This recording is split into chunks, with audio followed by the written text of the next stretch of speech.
Frances Coppola, a CoinDesk columnist, is a freelance writer and speaker on banking, finance and economics. Her book The Case for People's Quantitative Easing explains how modern money creation and quantitative easing work, and advocates helicopter money to help economies out of recession. There's a desperate shortage of dollars. Despite the Federal Reserve creating new money at an unprecedented rate, the US dollar exchange rate is rising. The US government is pouring trillions of dollars into the economy to support failing businesses and people losing their jobs. When governments and central banks put new money into the economy, consumer prices usually rise. But in March, against what you would expect, consumer prices fell by 0.4%. As dollars are apparently being swallowed up by the black hole created by the coronavirus, issuance of dollar-backed stablecoins is soaring as more and more people invest in them. Especially popular are stablecoins such as USDT, USDC, BUSD and PAX, which are backed one-for-one with dollar reserves. See also, Money Reimagined, demand for USD stablecoins foreshadows financial disruption. What's driving this growing interest in stablecoins? One explanation might be investors reaching for yield.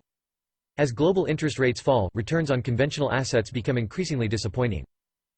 Stablecoins themselves don't deliver dollar returns, indeed they are designed not to, but they do give easy access to the crypto world for investors looking for better returns. This is a persuasive argument. Right now, the outlook is bullish for crypto. Partly, this is because of Bitcoin's forthcoming halving. After previous halvings the price has always risen sharply, so there could be a potential profit opportunity from getting in now. But it's also because of a growing belief among investors that the Fed's extraordinary rate of money creation could result in runaway inflation. A century ago, central bank money printing in Germany's Weimar Republic caused prices to rise so much that people paid for loaves of bread with wheelbarrows full of banknotes. Get your wheelbarrows out, dollar slaves. Stablecoin supply to May 4. Source: Coin Metrics. Runaway inflation in fiat currencies would be good for Bitcoin, and indeed for any scarce asset. After all, who is going to want to keep their savings in the form of dollars if the dollars are going to be inflated away anytime now?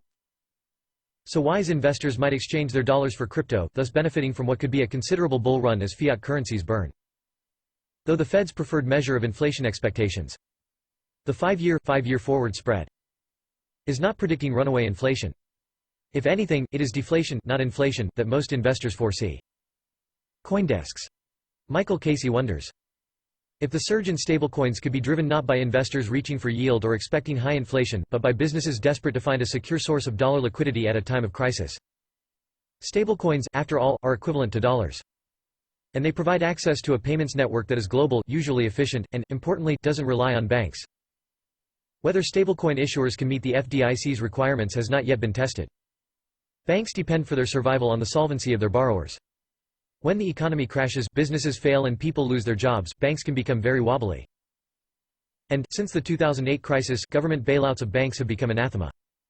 These days, deposits can be haircut to bail out banks, as they were in Cyprus. Or banks can close their doors, and governments can stop you taking out your money via ATMs. As happened in Greece. So your deposits can shrink or you can lose access to them just when you most need money to keep your business afloat. Because of the scale of business failures and job losses at the moment, widespread loan defaults, and associated bank failures, seem highly likely. Given the post-COVID-19 outlook for banks' loan customers, says Casey, some will doubt the security of their deposits, regardless of whether they are denominated in dollars. And he continues. What's a business to do then? They can't withdraw and hoard cash to protect themselves. Banknotes are hardly a viable payments option in the modern world. But perhaps dollar-backed stablecoins pose an option. Banks don't keep enough cash reserves to ensure everyone can withdraw their money whenever they want to. But stablecoins do. So, why not put your money into fully reserved stablecoins instead of fractionally reserved banks? Your dollars would be completely safe, and you would also have the opportunity to invest in cryptocurrencies or lend out your stablecoins for a good return. As Casey puts it, since the token issuer commits to hold the full equivalent in reserves for all tokens issued, the fractional reserve system's perennial question about deposit assurance ceases to be an issue. Sadly, this is much too good to be true. The reserve backing of these stablecoins is smoke and mirrors, just like the reserve backing of banks. Indeed, it relies on exactly the same confidence trick. See also Marek Olszewski, Why This Global Crisis is a Defining Moment for Stablecoins. Reserves for the four biggest stablecoins USDT, USDC, PAX and BUSD are all kept in banks, mostly in deposit accounts, though some are in money market accounts backed by U.S. Treasuries. The banks have FDIC insurance, of course, but then so do ordinary bank deposit accounts. If businesses own FDIC-insured bank deposit accounts aren't safe, then neither are the FDIC-insured deposit accounts that hold stablecoin reserves. What's more, FDIC insurance is limited. The standard limit is $250,000 per customer, depository institution, and ownership category. So, a business with several accounts in one bank whose balances together add up to $300,000 is only covered by insurance for the first $250,000. But if the business has accounts at two different banks with less than $250,000 in each bank, then they are fully insured. For the 4 stablecoins I looked at, the quantity of pooled reserves in the deposit accounts appears to exceed FDIC insurance limits. Indeed, in the case of Paxos, which manages the reserves of not only its own stablecoin, Pax, but also Binance's BUSD, the auditor's report specifically says that the amounts in the deposit accounts exceed FDIC limits. So although the reserves exist, they are not fully insured. If the banks in which they are held fail, stablecoin reserves in excess of FDIC limits could be seized to bail out the banks. The reserve status of stablecoins may be a confidence trick, but the investment opportunity is real. Some stablecoin issuers claim that stablecoin deposits, the dollars you pay when you buy stablecoins, qualify for FDIC pass-through insurance.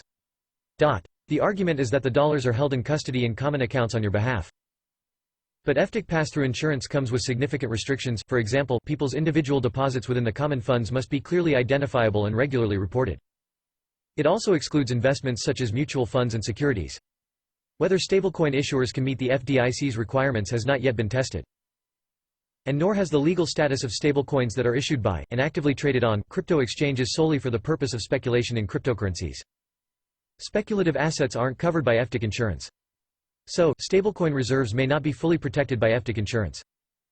And if they aren't, then stablecoins may actually be less secure than ordinary bank deposit accounts. If people really are investing in stablecoins because they think they are safer than bank deposit accounts, I'm afraid they have allowed the smoke to get in their eyes and the mirrors to blind them. That doesn't mean that investing in stablecoins is a bad idea. After all, there is that halving coming up, and there is the possibility of inflation. And returns on crypto assets can be really good. The reserve status of stablecoins may be a confidence trick, but the investment opportunity is real. Just remember that nothing is ever completely safe, and there is no such thing as a free lunch.